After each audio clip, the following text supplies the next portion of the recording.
Class loader subsystem काय करते, dot class file त्या ठिकाणी येते, मग काय करते तो class dot class loader subsystem application class लोडरला काय करते, रिक्वेस्ट करते हा जो क्लास आहे तो तुला लोड करायचा आहे. मग ऍप्लिकेशन क्लास लोडर काय करतं, ती रिस्पॉन्सिबिलिटी स्वतःवर नाही घेत, सर्वप्रथम ती रिस्पॉन्सिबिलिटी एक्सटेन्शन क्लास लोडर कडे देतं.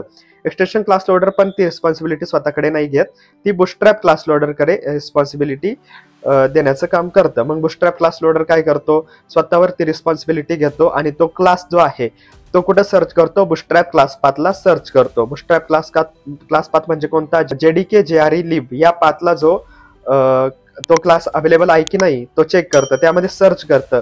जर असेल तर बुटस्ट्रॅप क्लास लोडर तो क्लास लोड करतो आणि जर नसेल तर ती रिस्पॉन्सिबिलिटी लोड करण्याची एक्सटेन्शन क्लास लोडरवर सोपवतो. मग एक्सटेन्शन क्लास लोडर काय करतो, एक्सटेन्शन क्लास पाथला तो क्लास आहे की नाही चेक करतो. Extension class